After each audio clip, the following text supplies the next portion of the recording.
Hola, muy buenas tardes a este maravilloso público que tenemos aquí. La verdad es que asumo con muchísima responsabilidad algo tan importante como ponerle la guinda al pastel a este maravilloso evento de 2 días, en el que se ha hablado ya de muchísimas cosas relacionadas con la inteligencia artificial.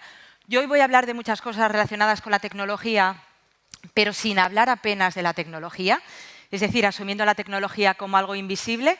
Y luego, bueno, deciros también que de origen soy asturiana, lo que quiere decir que conozco muy bien y de primera mano las bondades de esta cornisa cantábrica en todo lo que tiene que ver no solamente con la cuestión de refugio climático, sino también gastronómica, y vaya por delante el que el empresariado aquí tenéis una oportunidad increíble para fichar talento, ¿vale?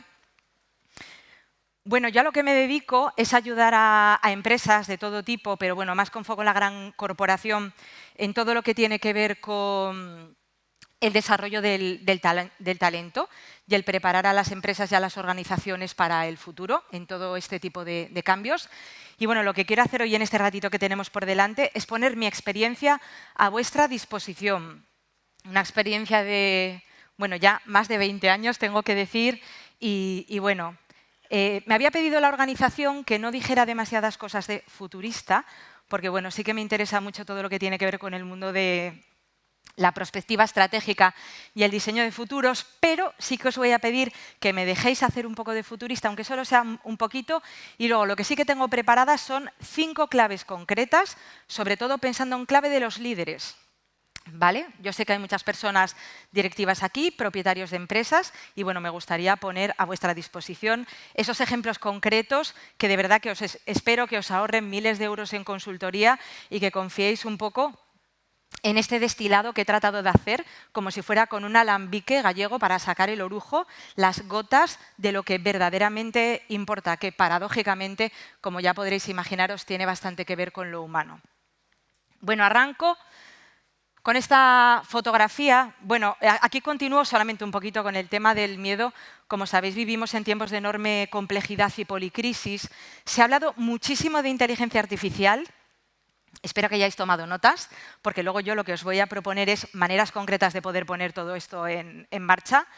Y bueno, pues efectivamente, tenemos mundo multipolar, disputa por los recursos, limitaciones energéticas, la cuestión de los materiales raros, una guerra no solamente en todo lo que tiene que ver con ciberataques, sino también por los recursos para ver quién gana esta disputa geoestratégica sobre la inteligencia artificial, amén de otras cuestiones como la inflación y bueno, cosas que ya sabéis.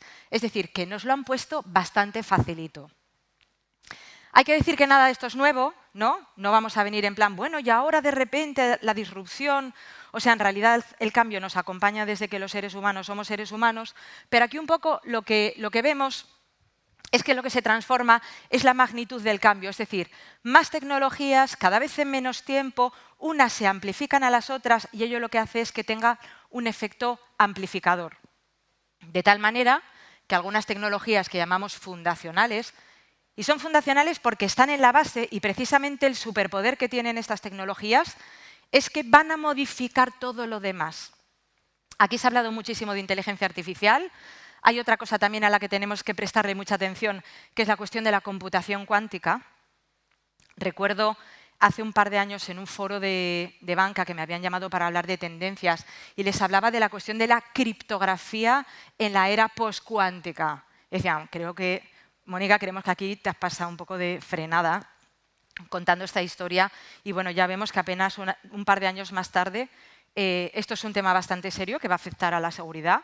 Es un desafío y luego, bueno, la pregunta también que nos tenemos que hacer es qué es lo que sucede cuando entre Estados Unidos, por un lado, China, por otro, están invirtiendo con varios órdenes superiores a lo que estamos haciendo en Europa.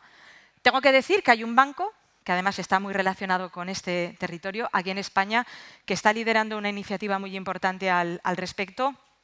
Y bueno, yo creo que es algo de lo que nos tenemos que sentir orgullosos. Pero bueno, lo cierto es que vamos a ver cambios absolutamente extraordinarios. Y aquí la cuestión, y como decía, yo no voy a hablar de tecnología porque hay muchísima gente muy experta aquí que ha hablado de ello. Yo lo que quiero hablar aquí es de lo que verdaderamente me interesa, que es el factor humano, la variable personas. Porque toda esta tecnología no solamente cambia la manera en la que hacemos las cosas, sino que lo más importante de todo es que nos cambia a nosotros. Fijaros, hay un debate filosófico muy interesante en el que desde luego que no voy a entrar, porque además, bueno, sé que esta es la última charla, luego vamos a tener un fiestón, por supuesto me voy a quedar. Si a alguien le interesa el debate filosófico, por favor, que venga a hablar conmigo. Pero bueno, digamos que ahora mismo está sobre la mesa ese debate filosófico, ontológico, que incluso tiene que ver con la pregunta de qué significa hoy en día ser humano. Nada más y nada menos. Esto, y de hecho tengo preparado un glosario para las personas responsables de recursos humanos o recursos cada vez más transhumanos, recursos para personas responsables de talento y cultura. Y bueno, lo que tenemos es que vamos camino de esto que podríamos llamar una humanidad aumentada. De verdad que esto que nos puede sonar así como con una mirada muy a futuro, luego lo veremos aterrizado en ejemplos concretos. Pero me interesa mucho que se entienda este marco para que de verdad seamos conscientes de la sociedad que estamos viviendo. Yo he estado muy atenta a las charlas, por ejemplo, la maravillosa conferencia que dio ayer Carlos Santana con todo lo que se puede hacer. Yo viví como early adopter los principios de la inteligencia artificial y es absolutamente increíble lo que ha avanzado todo esto en 2 años. Imaginaos, salvo que haya algún colapso con los materiales o con la cuestión energética, lo que seríamos capaces de hacer ya no en 10, sino en 5, en 2 o 3 ediciones más del CEMIT. Va a ser impresionante todo lo que vamos a ver. Y las empresas nos tenemos que preparar. Y esto no va solo de comprar más tecnología o de tener más tecnología, sino que va de cambiar la mentalidad, de entender que estamos cambiando nosotros. Bien, humanidad aumentada es el uso de la tecnología para mejorar las capacidades físicas y cognitivas del ser humano. Esto puede sonar un poco a película de ciencia ficción, pero bueno, ahí tenemos toda una serie de realidades.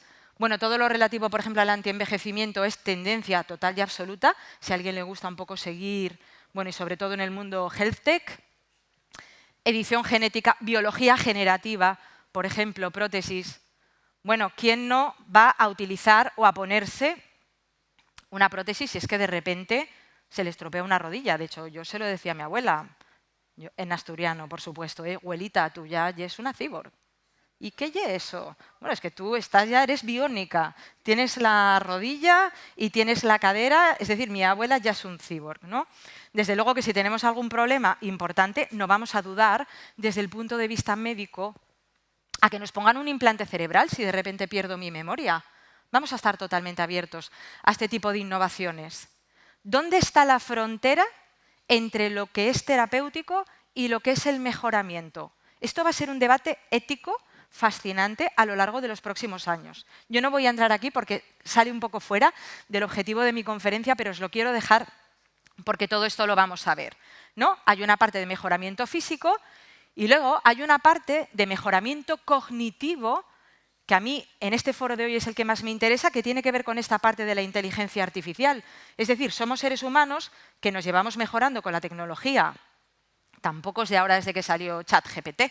Esto nos vamos mejorando con la tecnología desde hace mucho. Hoy, por fortuna, no nos morimos de enfermedades que hace apenas 50 años eran enfermedades que nos podían provocar la muerte. Hoy, afortunadamente, no, porque ha avanzado la tecnociencia.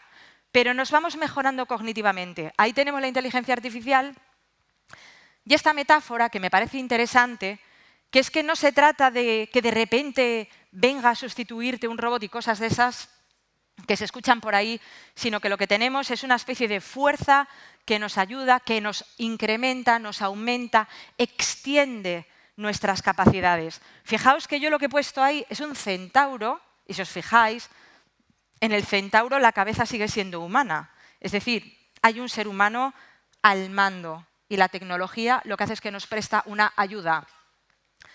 ¿Cuál es el problema? Cuando en realidad de un centauro tenemos un minotauro, que sería ese ser híbrido mitológico, donde la cabeza sería la del animal y el cuerpo sería el del ser humano. Bueno, pues un fenómeno que se llama el de la delegación cognitiva, y a quienes os interese el aspecto educativo os invito a que leáis los primeros estudios que ya tenemos, donde vemos Bueno, claro, tienen que ser estudios diacrónicos, todavía tienen poquito tiempo de vida, pero bueno, donde ya se está viendo que un mal uso de la tecnología hace que los chicos y chicas piensen menos, piensen peor y pierdan capacidad cognitiva. Esto lo digo con humildad y con la boca muy pequeña, porque hace falta, desde luego, hace falta más investigación, pero bueno, no es lo mismo. Yo creo que un poco generacionalmente, y por lo que veo aquí más o menos, todos hemos tenido una educación, digamos, más clásica, más libresca, y hemos aprendido a usar la IA, pero habiendo leído libros, ¿verdad? Un poco la antigua escuela, por decirlo de algún modo. ¿Qué es lo que pasa ahora en las escuelas? Cuando de repente tenemos esos niños y niñas que no han tenido esa formación y todos se lo piden a una IA. No aprenden a pensar.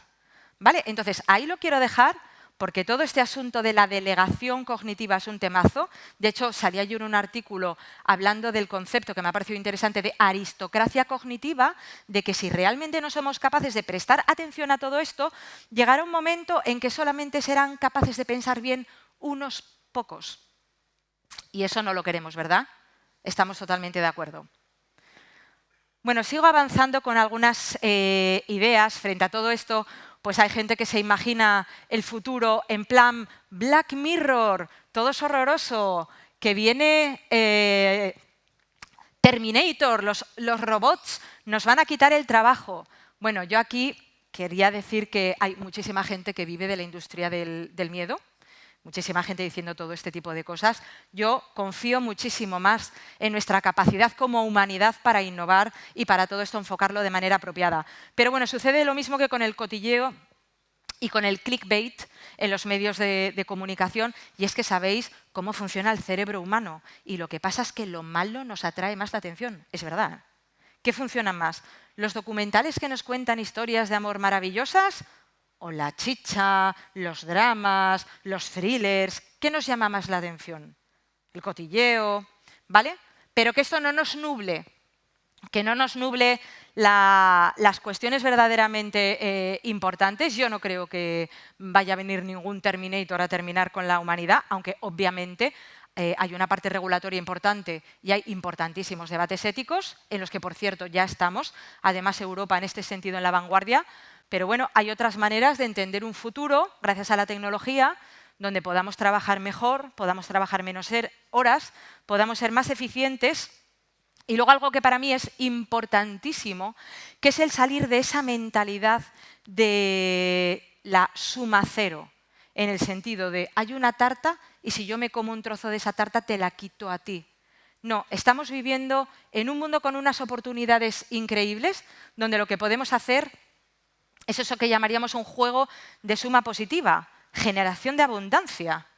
Los materiales en el universo son ilimitados. Vale, tenemos el pequeño problemita técnico de que no podemos todavía acceder a ellos, porque no somos lo suficientemente listos, pero aprovechemos todas las virtualidades que nos ofrecen estas tecnologías para explorar nuevos horizontes.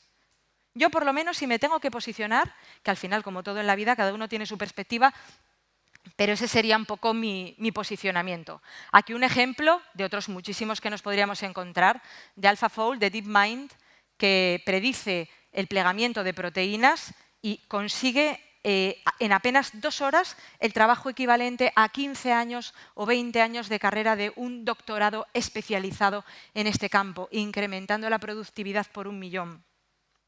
¿Y qué pasa si esto es lo que mañana me puede curar un cáncer? ¿O qué es lo que pasa si esto nos puede proveer a todos de alimentos saludables, venciendo muchos de los obstáculos que tenemos a día de hoy? Bueno, yo con esto quería un poco lanzar una pregunta para la reflexión, porque yo creo que es importante pensar esto. A veces me encuentro en muchos contextos de resistencia al cambio, del miedo, de la nostalgia. Es que todo pasado era mejor. Yo digo, bueno, a veces tenías que ir a ver cómo era ese pasado para realmente darte cuenta de que si te dieran a elegir probablemente no querrías vivir ahí, ¿no? Está el equipo de los nostálgicos, que son quienes miran al pasado añorando otros tiempos mejores y ¡buf! Y todo esto es horrible y vamos a perder la humanidad y todo lo que nos hace humanos, etc. Pero luego hay otra palabra que me parece interesante, que es la de la postalgia, que es una nostalgia de un futuro mejor que todavía no hemos vivido. Yo la verdad que aprendí la palabra hace poco y me sentí muy identificada, porque desde pequeña siempre soñé con otros futuros, ¿no? Por eso me dedico un poco a todas estas cosas del futuro en relación con las personas. Bueno, yo aprovecho rápidamente un poco por tener la visión, ¿no? Y que, por favor, no pasa nada, ¿eh? Aquí admitimos el pensamiento crítico, que además es competencia fundamental en los tiempos que corren. A ver, por favor, levantad la mano quienes estéis en el equipo de los nostálgicos. Vale, tenemos 2, 3 en primera fila. Luego estarán los que no saben, no contestan. Y el equipo de los postálgicos, bueno, yo creo que en esta sala mayoría, ¿eh? Bueno, fenomenal. A los nostálgicos se os quiere también. Y luego, por supuesto, abierta a cualquier tipo de debate. Bueno, yo creo que el futuro es importante imaginarlo. Hay un tema que es que a las generaciones más jóvenes, imaginaos, la gente más jovencita, me imagino que muchos de vosotros aquí tenéis hijos o hijas pues que tengan ahora 15 años aproximadamente, que les tocó escuchar crisis, pandemia, inflación, cambio climático. Decimos, ¿pero qué hemos hecho con estos jóvenes? Que les tenemos que decir que van a tener menos recursos probablemente que las generaciones anteriores. Hay algo muy importante que es devolverle a la gente joven y luego a los jóvenes veteranos como nosotros también, pero sobre todo a la gente más joven, devolverle la ilusión de pensar en el futuro. Y pensar en el futuro de una manera diferente, no como de alguna manera inocular esa postalgia. Es decir, que no se centren tanto en el corto plazo, sino que realmente puedan vislumbrar ese futuro, porque nunca se sabe, a lo mejor en casa o en una esquina, en un aula, tenemos a esa persona que va a tener esa idea que de repente va a poner a Cantabria todavía más en el mapa o que va a lograr descubrir pues, la siguiente vacuna que va a marcar un paso adelante en la humanidad. Un concepto que quería dejar aquí, bueno, como veis, me gusta ir dejando algunas palabras porque es como una especie de glosario, ¿no? Para comprender mejor lo que está por venir. Aunque este término ya tiene unos cuantos años de este genio, que era Buckminster Fuller, que habla de la efemeralización. De hecho, me encanta porque llevamos hablando de digitalización, bueno, yo creo que desde principios de los 2000.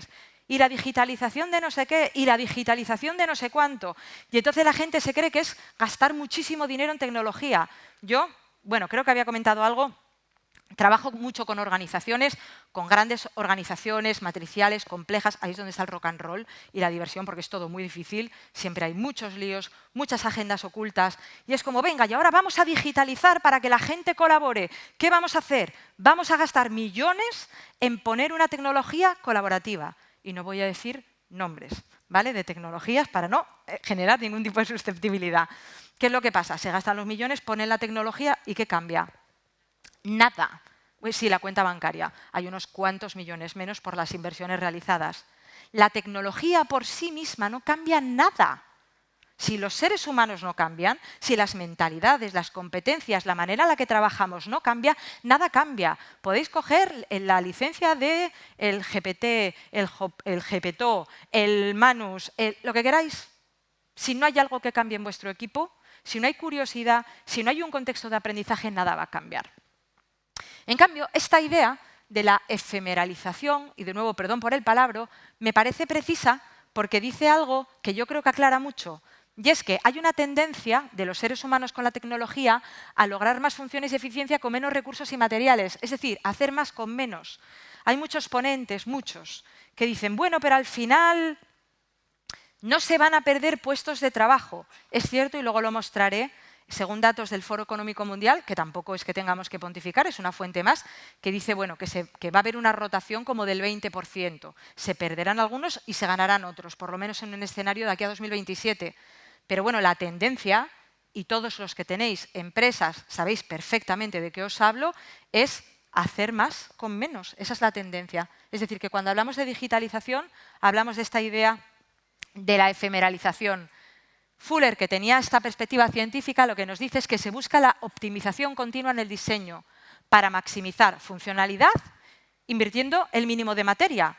Y es que esto es tal cual, porque además sabéis que hay un problema gordo, no solamente con la cuestión energética, sino con la cuestión de la materia también, ¿vale? Entonces, bueno, ahí lo dejo. La tendencia a la que vamos a ver es que vamos a ver muchas tareas automatizadas, vamos a utilizar muchas tecnologías para que nos ayuden y que nos permita hacer más con menos. ¿Esto qué significa? Oye, pues uno de los potenciales escenarios es que en vez de trabajar 8 o 10 horas al día, trabajemos 4. Pero creo que eso no es un problema para casi nadie de los que estamos aquí. Es decir, el foco, como decía, no es el juego de suma cero, donde si yo me como un trozo de la tarta se lo quito a otro, sino que el verdadero juego es el de la abundancia, el de vamos a generar más, vamos a hacer la tarta más grande, vamos a generar más recursos con la inteligencia humana y luego todo el apoyo de estas inteligencias artificiales o de estas inteligencias sintéticas. Bueno, voy terminando con la parte futurista para ir aterrizando poco a poco en qué es lo que podemos hacer los líderes. Y bueno, lo primero de todo, para mí, es el abrazar o asumir. Bueno, esto está en la literatura del mundo de las tendencias, se habla del sintoceno. El sintoceno como la era en la que lo vamos a ver todos los que estamos aquí, de convivencia de la inteligencia humana con la inteligencia artificial. Se habla de la era del sintoceno, porque es la era de la inteligencia sintética.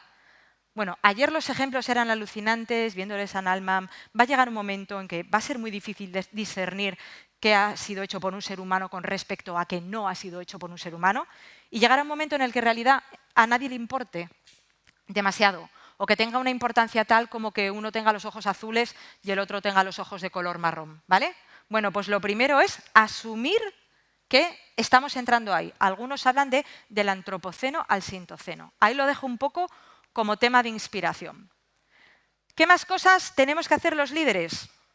Bueno, pongo esta metáfora que a mí me gusta mucho conducir. Analógicamente tengo que decir que no me quiten el placer de poder conducir yo, de momento, por lo menos. Y bueno, aquí tenemos una carretera con 3 carriles. ¿Por qué pongo esto? Porque es crítico que en vuestro día a día... A ver, yo soy consultora, trabajo para corporaciones, pero soy empresaria. Es decir, que también lo bueno y lo menos bueno lo vivo todo en mis carnes y en primera persona, ¿vale? Hay una cosa muy importante que es el ser capaz de ir con las luces cortas y con las luces largas. Es como si todo esto de futuro suena genial, pero yo tengo que cerrar el año, tengo que cerrar el trimestre, tengo que pagar el impuesto de sociedades, tengo que no sé qué, tenemos un montón de cosas que hacer. Bien, pues hay una parte del negocio que es tu core business actual, que es lo que tú haces a día de hoy, que te da dinero. Hay una parte de cómo puedo innovar o innovar incrementalmente, que es qué es lo que tengo que hacer para seguir siendo relevante en el mercado, pero hay una parte también que tiene que ver con qué es lo que tengo que hacer yo a día de hoy por si mañana llega una nueva industria con una inteligencia artificial o lo que sea que de repente provoque una disrupción y que yo de un día para otro me pueda quedar sin una oferta de valor. ¿Se entiende esta idea? Es decir, con la visión de futuro hoy tengo que trabajar para mantener mi negocio de hoy, para anticiparme a cómo va a evolucionar mi negocio mañana y a pensar en nuevas líneas de negocio que me puedan salvar el culo, con perdón, en el caso de que de repente llegue una disrupción que me pueda dejar fuera de juego. ¿Vale? Pues esto es algo que tenemos que hacer los líderes, pensar en clave de futuros. Bueno, esto que os cuento no es algo que no se esté haciendo ya. Esto se habla de perspectiva estratégica, de pensamiento de futuros. Nosotros con grandes corporaciones formamos a dirección y alta dirección en todas estas competencias cognitivas de aprender a pensar en clave de futuros, pensamiento sistémico, como os digo, en el mundo de corporación y, por ejemplo, también a niveles gubernamentales, ¿no? Por ejemplo, tenemos un proyecto en marcha con la Comisión Europea para ayudar a los mandatarios y a sus equipos de diseño de políticas públicas a que sean capaces de pensar más en el largo plazo. Que, bueno, además sabéis que en el mundo de la política os podréis imaginar que uno de los dolores a menudo es el cortoplacismo, ¿no? Pues, ¿cómo podemos pensar más allá? O si somos todavía más ambiciosos, ¿cómo podemos ser mejores ancestros y dejar esto un poquitín mejor de lo que lo encontramos? ¿Vale? Más cosas que tienen que ver con el copiloto, que es una metáfora de la IA, que pensemos también Oye, tenemos a alguien joven al volante, le ponemos el copiloto de la IA. Lo importante en este caso es que si tenemos un copiloto, haya alguien al volante. Es decir, que el coche no vaya en marcha descabezado. Porque si hacemos esto, surge, como digo, el problema este de la delegación cognitiva. Y luego, también el que asumamos la enorme responsabilidad que tenemos, el empresariado, una responsabilidad que no solamente es económica, sino que también es social y de influencia, y que adoptemos una actitud no reactiva de lo típico. Bueno, a ver qué llega. Bueno, yo cuando llegue ya veré qué es lo que hago. Si estás esperando a ver qué pasa y empiezas cuando pasó, vas tarde ya. Es decir, tenemos que anticiparnos y actuar, ¿vale? Con anticipación. Bueno, pues estas eran algunas de las claves que quería dar en cuanto a eso. Datos relativos al futuro del trabajo, ya había comentado alguno. El 44% de las competencias experimentarán disrupción, es decir, van a cambiar. Si tú tienes a una persona trabajando en un puesto, estamos hablando de un promedio, por supuesto, y yo me estoy tomando la libertad de hablar, sobre todo para empresas del mundo del conocimiento. Obviamente no es lo mismo una consultora tecnológica que una empresa industrial, no es lo mismo una gran empresa que una pyme. O sea que me tomo un poco esa licencia, confío en que luego cada uno tome lo que digo aplicándolo a su contexto concreto, por supuesto. Vamos a encontrar eso, que prácticamente la mitad de las competencias van a cambiar. Es decir, que si tú tienes a una persona que hace A, la probabilidad de que siga haciendo A dentro de 5 años, pues vamos a tener que la mitad de ese A va a haber cambiado como consecuencia de la tecnología. 1 de cada 5 empleados a nivel global va a rotar, es decir, va a cambiar como consecuencia de todos estos cambios. Y luego 6 de cada 10 empleados requerirá reskilling, lo que viene a ser lo mismo que recualificación. De aquí yo creo que podemos entender de manera bastante clara que en tiempos de la inteligencia artificial la formación y el desarrollo del equipo es crítico, porque si no nos vamos a quedar fuera muy rápidamente. Ya que hay un montón de preguntas. ¿Cómo puedo convertir en tequi al que no lo es? ¿Cómo puedo promover la curiosidad? Bueno, aquí hay un montón de variables en marcha. Iré soltando algunas cosas a lo largo del resto de la charla, pero bueno, lo dicho, si algo se queda en el tintero, encantada de compartirlo después en la parte de networking. Estas son las competencias emergentes para el año 2025. Bueno, era una previsión también según el Foro Económico Mundial.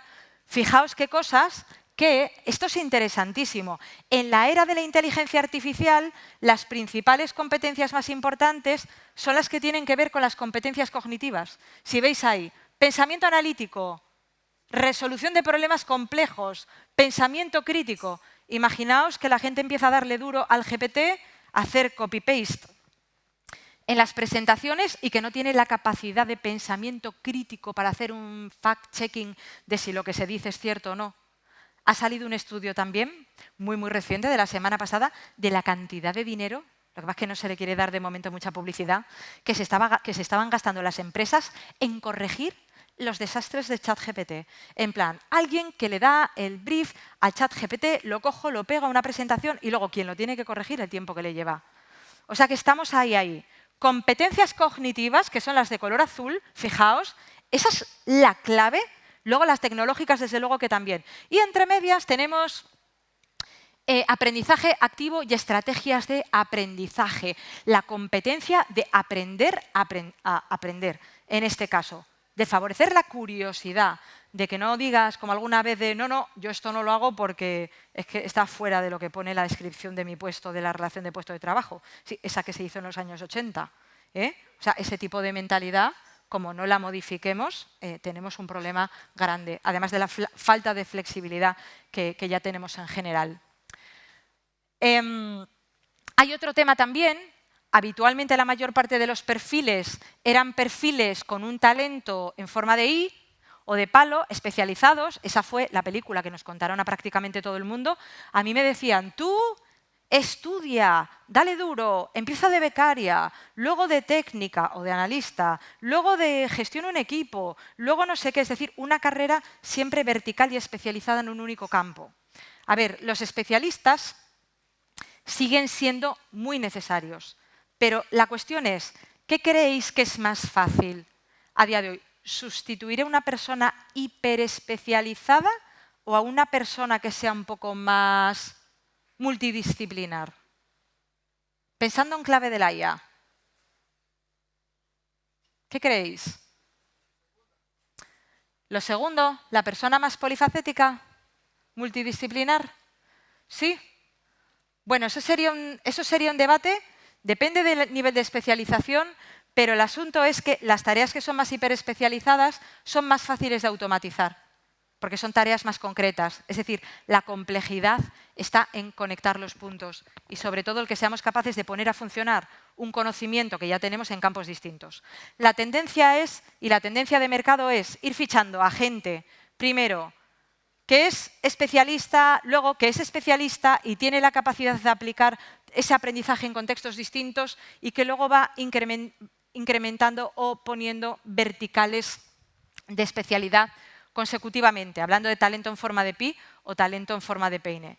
Imaginaos que a día de hoy yo contrato al mejor especialista en una tecnología súper específica. Esto pasa muy a menudo además, pero esa tecnología se vuelve obsoleta después de 2 años. ¿Qué hago yo con ese empleado si no tiene la capacidad, digamos, de reciclarse o de cambiar o de poder hacer otras cosas? Se queda obsoleto. O a lo mejor una tarea que puede hacer una inteligencia artificial de manera mucho más rápida y más eficiente. Bueno, como veis, soy una provocadora. Me gusta poner cosas para provocar, ¿no? para pensar, pero bueno, son debates importantes a tener en cuenta. Bueno, por si a alguien le interesa, he escrito un libro hablando sobre este tema, una guía para ayudar a la gente a desarrollar su perfil a prueba de futuro y bueno, se desarrolla un poquito más la idea.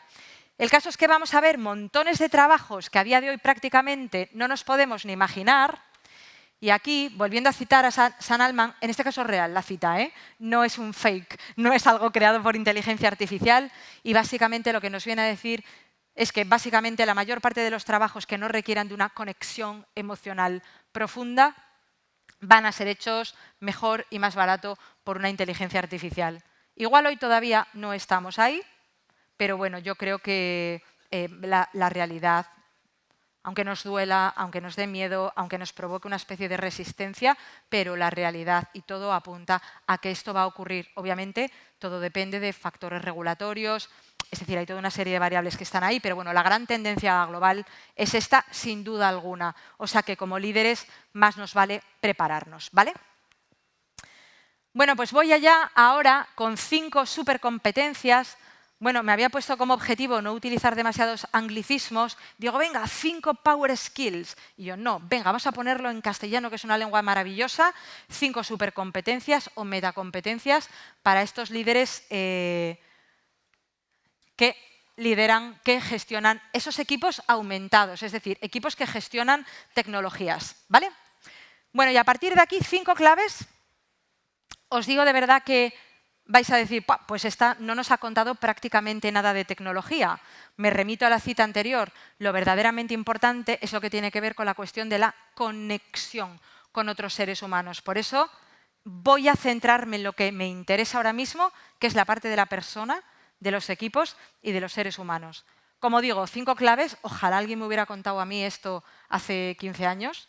Y lo dicho, este es un destilado, son como gotitas de experiencia de trabajo con líderes, con directivos durante muchos años, ¿vale? He intentado agruparlo para hacerlo sencillo. Y luego, bueno, con un tono un poco provocador, también marca de la casa. Vamos allá con la primera. Primera clave, abraza la neurodiversidad. Fijaos, decíamos, todavía no abrazamos la diversidad, estamos como para abrazar la neurodiversidad. Bueno, ¿qué significa esto de la neurodiversidad? Bueno, la diversidad, hay muchas cosas que ya os suenan. Bueno, si alguno es de esta época, ya sabrá un poco por dónde va el juego, ¿no? De personas de diferentes planetas, mentalidades y cosas muy distintas. Pues pensamos en clave de género, etapa vital, valores, orientación sexual, identidad sexual, etnicidad, biografía, etcétera, etcétera, etcétera, ¿vale? Todo esto más o menos ya nos lo sabemos. El líder excelente es aquel que es capaz de leer todo esto a la hora de gestionar a su equipo. Y diréis, sí, además de gestionar la empresa, ya solo me faltaba tener que saber psicología. Pues sí, tenemos que saber psicología. El buen líder tiene que saber de psicología y si puede ser un poco de antropología también. ¿Por qué? Porque el activo más importante que tenemos en las empresas son las personas. O sea que sí, tenemos que ponernos las pilas con esto. Yo quiero poner foco en esto, que es probablemente de lo que menos se habla, y es importantísimo desde el punto de vista de la innovación, y es que lo primero de todo os va a parecer una obviedad, pero os aseguro que aunque sea obvio, a mí me costó años realmente entenderlo, así como corporizado en primera persona. El 100% de las personas son o somos neurodiversas. ¿Eso qué quiere decir? Que normalmente tendemos a pensar que todo el mundo piensa como nosotros, que todos somos iguales. Pero hay una variedad dentro de nuestros cerebros increíbles y a lo mejor tú vas a una reunión y dices algo y en función de la otra personita que tengas enfrente de ti, uno lo interpreta de una manera, otro de otra.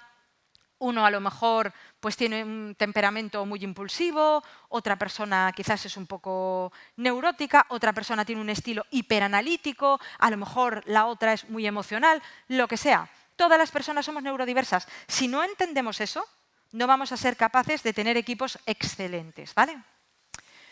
Bueno, luego tenemos un 15 o un 20% dentro de ese colectivo que son personas neurodivergentes, es decir, que divergen respecto de lo que llamamos neurotípico. Es decir, está lo neurotípico, es estadístico, que es la mayoría, y luego hay gente que se sale, ¿vale?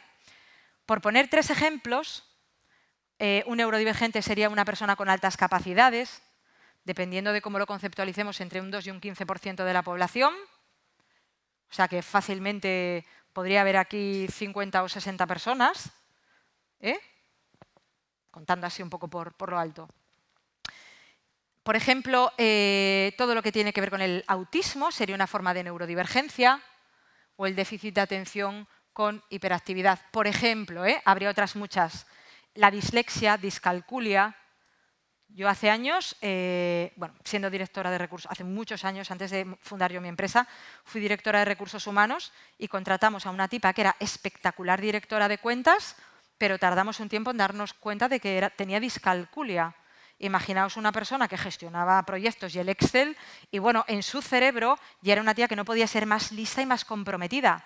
Pues un 0 de más o un 0 de menos, pues en su cabeza pues tampoco tenía mucha importancia.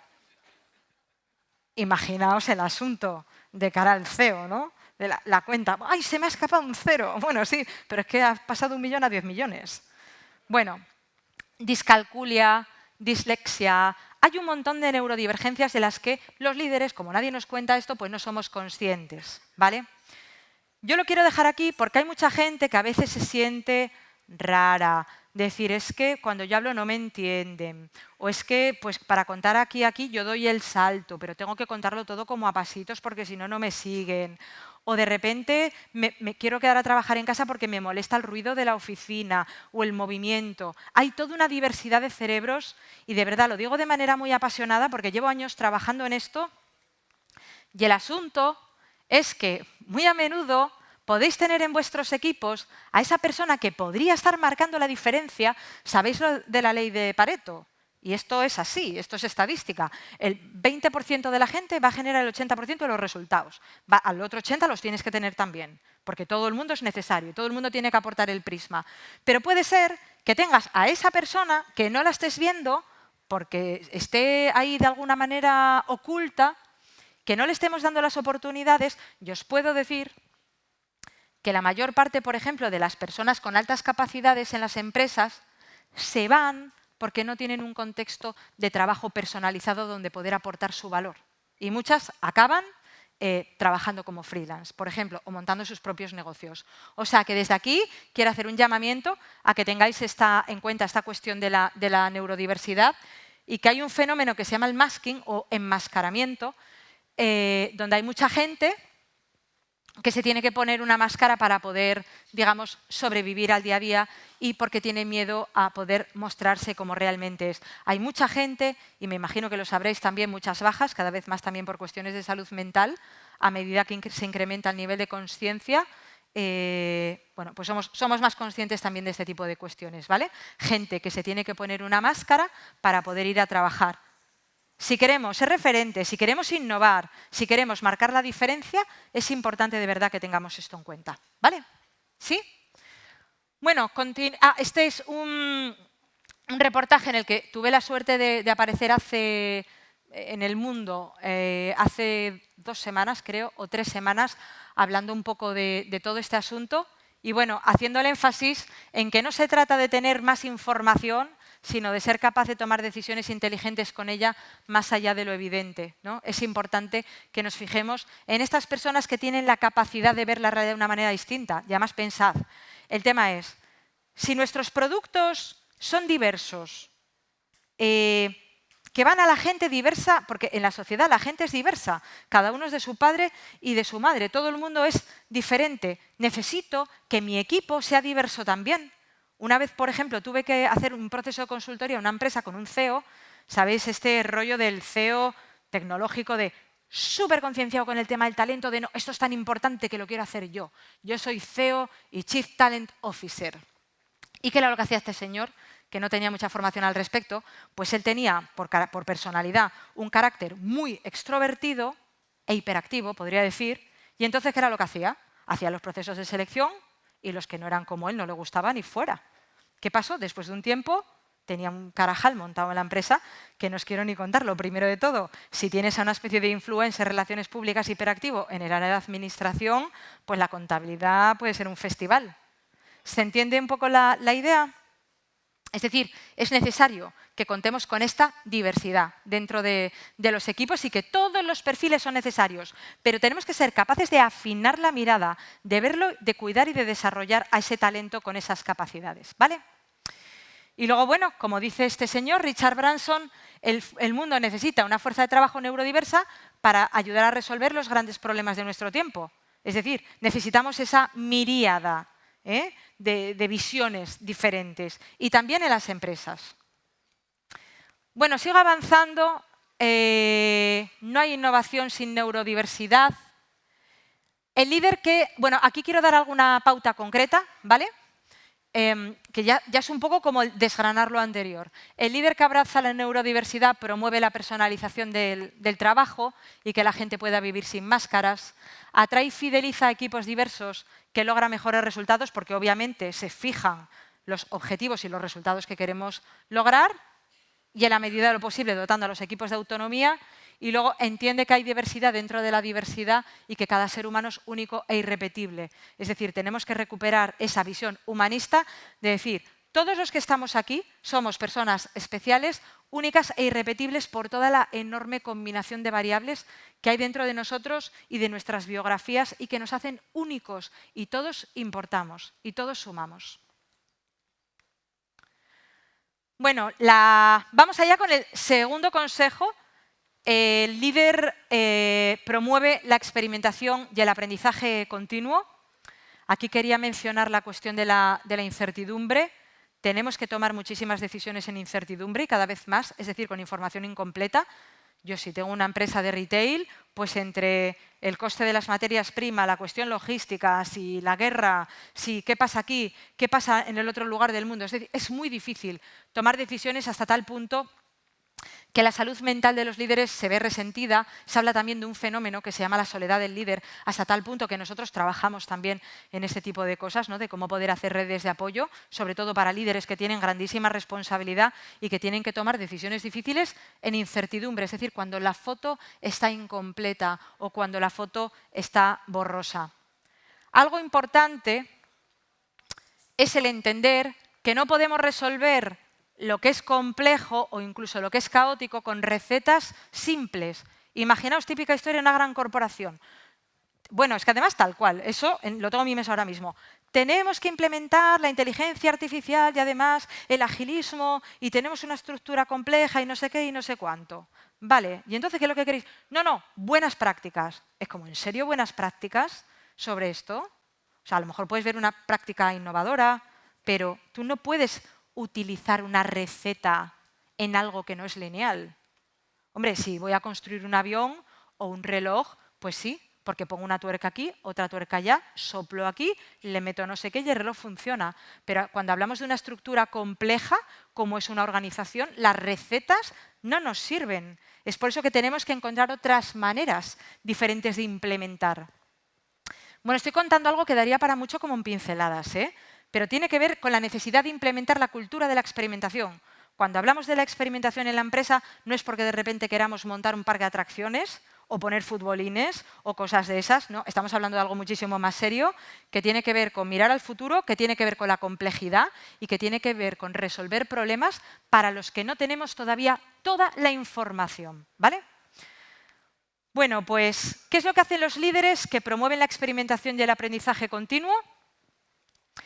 Crean entornos seguros para que el equipo no tenga miedo, como tu equipo tenga miedo de equivocarse, vas a innovar poco.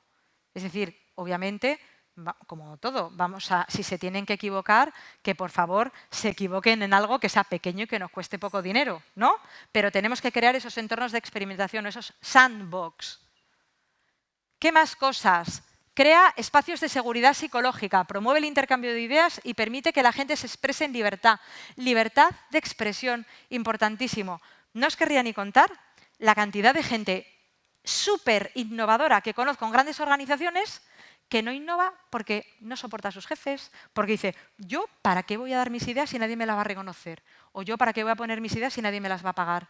O ¿para qué voy a dar una idea si luego se la va a apropiar mi jefe? ¿Os dais cuenta de la cantidad de inteligencia que estamos perdiendo? Necesitamos crear esos espacios de seguridad psicológica. Y luego, también, este líder sabe que la vida es un viaje de aprendizaje y mejora continua, no es rígido, prueba cosas nuevas, invierte en formación y desarrolla al equipo. Súper importante esto. El líder que se crea que lo sabe todo es un jefe que jefea, no es un líder que lidera. ¿Vale? Ahora los conceptos más contemporáneos de liderazgo van por otro lado. Clave número 3, provoca la colaboración radical. ¿Ves que hay dos palabras fuertes? Provoca, porque no solamente promueve, no, la provoca.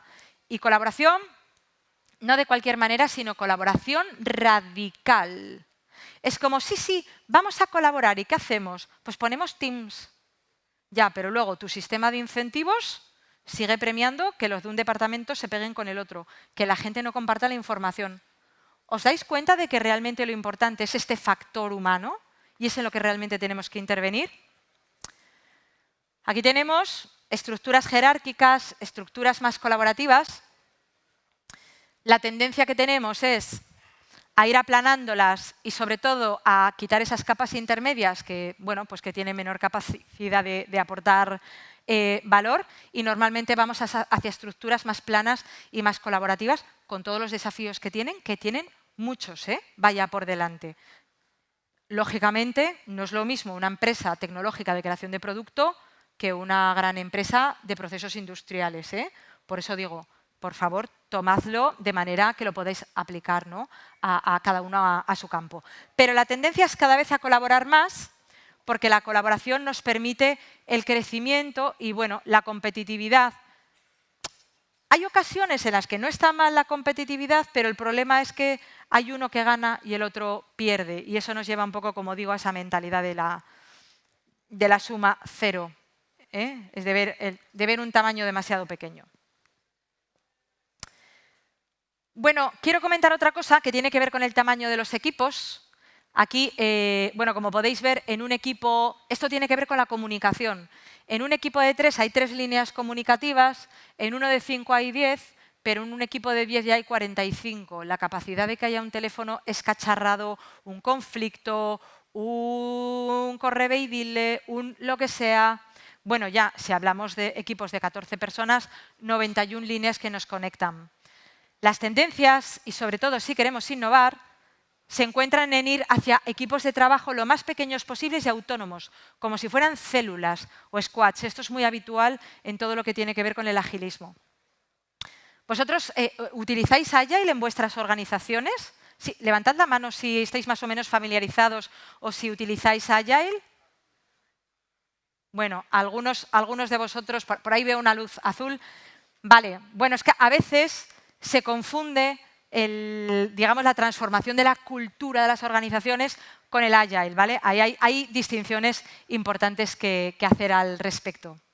Bueno, veo que hay movimiento, temo que en muy poco se va a montar el fiestón, o sea que a ver si consigo dejar esto por todo lo alto, ¿vale? Me quedan un par de consejitos y bueno, lo que os decía, que espero que estos consejos os resulten útiles. Bueno, el líder que provoca la colaboración radical comparte, conecta, coopera con otras áreas, genera confianza. En este caso no sería la confianza 0 de la ciberseguridad, sino que sería la confianza 100 en el equipo. Crea equipos multidisciplinares con objetivo común. Mide, es muy importante medir lo que no medimos, que existe, no sabemos si existe o si no existe. Y promueve la creación de sistemas inteligentes que resuelven problemas complejos. Espero que hayáis tomado nota de todas las increíbles herramientas que nos enseñó ayer Carlos para ponerlo en marcha y crear estos sistemas inteligentes, ¿vale? Y que vuestros equipos lo puedan poner en marcha. Vamos con el que yo creo que es el consejo más importante de todos. Fijaos, os decía, voy a hablar mucho de tecnología sin hablar de tecnología. Lidera desde la humildad y sabe escucharse. Aquí os muestro el catálogo de sesgos cognitivos que operan, que son alrededor de 200. Un sesgo cognitivo es una especie de trampa mental que nos ayuda a pensar más rápido. No significa que estén mal, es como una especie de circuito rápido a la hora de pensar, pero que esto hace que a veces tengamos una visión muy incompleta de la realidad. No nos equivoquemos, no sabemos casi nada, no nos enteramos de casi nada, nos perdemos casi todo lo que está pasando. De lo que yo voy a decir aquí, a ver si tengo suerte y os podéis quedar por lo menos con 3 ideas. Estamos plagados de sesgos cognitivos y tenemos que ser lo suficientemente humildes y desplegar la capacidad de escucha profunda para que no llegue alguien de tu equipo y es como, bueno, a ver si se calla este y hablo yo. Diálogo de besugos, yuxtaposición de monólogos. La escucha profunda tiene que ver con algo tan importante que no es solamente el que alguien me diga algo y sí. Nos han hablado de escucha activa así de veces. No va de escucha activa, va de escucha profunda. Escucha de manera profunda el que es capaz de hacer las preguntas poderosas que ayudan a esa persona del equipo a pensar en un futuro diferente o a pensar incluso en su camino de desarrollo o a animarse y sentirse capaz. La escucha profunda empieza con el arte de preguntar. Tenemos que aprender a preguntar, a hacer más preguntas y hacer las preguntas buenas, las preguntas que importan. Los líderes que lideran desde la humildad y saben escucharse, pues son conscientes de las limitaciones y de los sesgos, no tienen problemas de mostrarse vulnerables. Oye, no pasa nada, yo lidero un equipo, pero soy humana como todo el mundo, me pongo mala, puedo estar insegura, me pueden pasar 1000 cosas y no pasa nada. El líder, que es el que más sabe, es un líder malo. El líder tiene que ser el soporte del equipo y rodearse de los mejores y facilitar, sostener desde abajo a su equipo, darle oportunidades de desarrollo, preguntar, saber cómo están. Hace las preguntas que importan, facilitan, como digo, tiene la capacidad de tener conversaciones que transforman y luego sabe escuchar a diferentes niveles, macro, contextual, equipos, individuos y interior. Bueno, solamente esto daría para otra conferencia, a mí es un tema que me fascina. Cuando digo escucha macro es sabe leer las tendencias, sabe leer a la competencia. Contextual, sabe leer el contexto, es capaz de hilar fino. Todo esto que os estoy diciendo aquí, por ejemplo, se trabaja muchísimo dentro del ámbito militar, todo este tipo de cosas, ¿no? Que además tiene que ver con la cuestión de la inteligencia humana. Es capaz de leer el equipo, el quién es quién, qué papel juega cada cual, qué aporta cada uno. Es capaz de leer al individuo, a la personita que tiene enfrente. Y es capaz también de leer a su yo interior. Oye, yo sé, a lo mejor me he levantado con el pie torcido, como ya lo sé y no me importa mostrar mi vulnerabilidad, pues a lo mejor lo comparto con mi equipo. Oye, si hoy tengo alguna salida de tono, no es nada personal contra vosotros, es que he tenido un mal día o me ha pasado algo. No pasa nada, El liderazgo contemporáneo va más por ahí. Obviamente, cada industria luego tiene sus usos y costumbres, por supuesto que sí. No se lidera igual en una pequeña startup tecnológica que en las Fuerzas Armadas, por ejemplo, o en el Estado Mayor Conjunto, ¿vale? Es decir, tenemos esa capacidad, ¿no?, de ser responsivos, pero los tiros van por aquí. Bueno, y voy allá con el último, quizás es el más provocador de todos, me he tomado la licencia de hablar de buscar el balance y cuidar del wetware. Esto es un juego con el libro que os decía antes, Upgrade, donde hablo de cuidar nuestro cuerpo como el hardware. Ahora, como somos medio biónicos, con esto de la inteligencia artificial y todo lo demás, pues hablo del wetware, ¿no? como lo biológico. Bueno, esto es importantísimo. Nada de lo que estoy diciendo tiene ningún sentido si este cuerpo que nos sostiene. De hecho, hay una tendencia que es la del embodied leadership. Cada vez se habla más del liderazgo corporeizado. Ya se está empezando a hablar de todo este asunto. Porque es que los líderes nos cuidamos poquísimo, a nosotros y a nuestros equipos. La salud no es solo ausencia de enfermedad, sino un estado completo de bienestar. Lo que nos encontramos es empleados exhaustos, sobre todo a partir de pandemia, que eso fue como una especie de punto de inflexión. Muchos temas de salud mental que además no están tratados ni diagnosticados, ojito, además con todo el tema de las bajas por este motivo. Y bueno, yo básicamente lo que quería hacer aquí era una crítica a la pasión por el trabajo. Estoy aquí un poco retorciendo el tema, pero es que yo soy súper apasionada de mi trabajo. Pues mira, pasión viene del latín sufrir, aguantar, y viene de la familia etimológica de padecer. Y trabajo viene de trepaliare, que tiene que ver con trepanación también. Y hace referencia a la asociación de torturar con un tripalium. Ahí tenemos la genealogía de la pasión por el trabajo. Está guay, ¿eh? Vaya, yo es que soy súper apasionada por tu trabajo. Pues mira, yo lo que quiero es que estés balanceada y que te cuides. Porque si no, los apasionados por el trabajo, sabéis que hay una relación entre el alto potencial y el top talent y luego el burnout. Es decir, los mejores se queman más y más rápido. ¿Por qué? Porque son apasionados por el trabajo. O sea que tengamos cuidadito con este tema. Consejos. El líder que busca el balance y cuida del wetware, busca la eficiencia gracias a la tecnología, no quiere que la gente eche más horas que el reloj, busca mejores resultados, afila el hacha, que es una expresión que me encanta. Piensa en la estrategia. No va como un burro, ahí venga, dale que te pego, horas, horas. No, te paras, piensas y buscas la manera eficiente. Y buscas la manera eficiente de trabajar y de cuidar de tu equipo, que es tu activo más valioso. Promueve la desconexión digital y lidera con el ejemplo. Bueno, además ya por imperativo legal, pero esto de la desconexión digital a veces no se respeta lo suficiente. Valora su propio tiempo y el de los demás, respeta los descansos. Y luego lo último, que es a mí ahora mismo uno de los temas que más me interesa, y de hecho estoy trabajando con un centro de alto rendimiento deportivo, bueno, de muchísima importancia, porque hay muchas cosas del mundo deportivo que se puede extrapolar al liderazgo. Atleta híbrido. Fuerza y resistencia, lo vais a ver. Vamos a hablar de esto muchísimo. Entrenamiento de fuerza-resistencia, descansa bien, se alimenta de manera apropiada, cuida la vida social, tiene tiempo para cuidar de sí mismo y de los demás. Y ahora voy a compartir algo que para mí es la primera vez que lo comparto. Yo tuve mi propio proceso. Bueno, espero que no quede grabado esto porque es demasiado íntimo. Yo soy una de esas personas que era una absoluta apasionada por el trabajo. Mi pasión por el trabajo casi acaba conmigo. Y bueno, pues me apliqué el cuento anterior y bueno, hay toda una serie de pautas que si se aplican de manera apropiada te puede convertir en una persona mucho más balanceada, con una empresa muchísimo más rentable, habiendo multiplicado facturación por 2 y trabajando muchísimas menos horas. Entonces, bueno, como os decía al inicio, yo no vengo a hablar de lo que leo, vengo a hablar de mi trabajo, de lo que vivo y de lo que hago también con otras compañías. Entonces, bueno, sé que hay muchas startups, yo sé lo que es ser startupera, he desarrollado producto tecnológico, luego he vuelto a emprender. O sea, una vez y otra, esto no tiene cura, lo del emprendimiento, pero es muy importante todo el asunto del cuidado y lo que os digo, bueno, pues aquí en confianza, ¿no? Que sé que estamos en un ambiente de casi amigos, pues lo comparto con vosotros, ¿no? Porque he tenido un proceso de 2 años de recuperar mi salud después de estar 15 años dándole muy duro a la brecha del emprendimiento, ¿vale?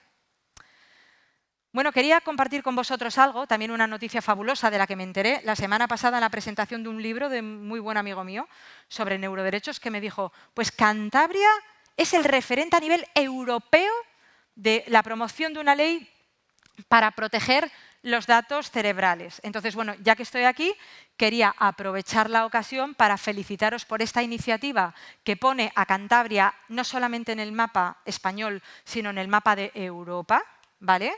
porque se ha lanzado aquí como una iniciativa por parte de la Consejería de Salud, algo muy avanzado. Se ha realizado una definición de lo que son los neuroderechos. Esto es algo, como os dije, os pedía que me dejarais un poco hacer mis cositas de futurista, pero bueno, me apetece también contaros cosas que a lo mejor no se oyen tan a menudo y vamos a oír hablar mucho de este tipo de temas.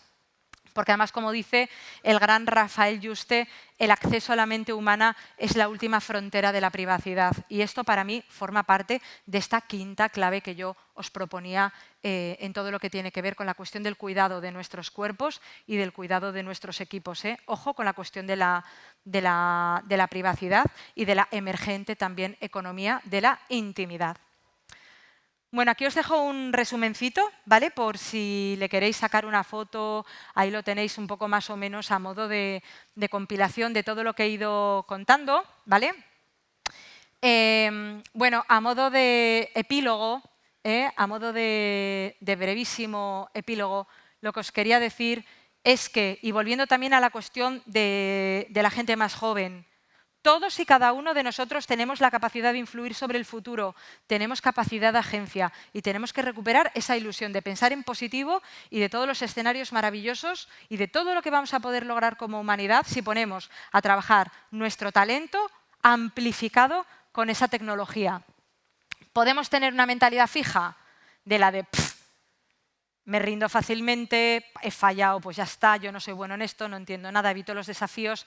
O podemos aceptar los desafíos, no rendirnos, aprender de los fracasos y, como os digo, sobre todo convertirnos en agente de cambio. ¿Qué es lo que distancia ese estado actual en el que yo estoy o en el que está mi equipo de ese estado en el que mi equipo del futuro está, el equipo que yo quiero lograr, ese equipo aumentado o ese equipo donde las personas han florecido? Pensad en la metáfora que os resulte más inspiradora. Bueno, pues lo que tenemos entre medias es el aprendizaje.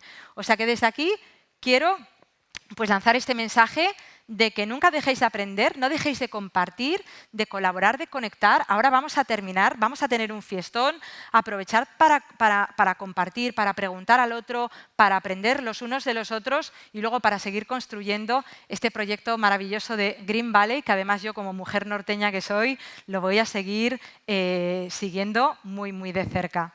Muchísimas gracias.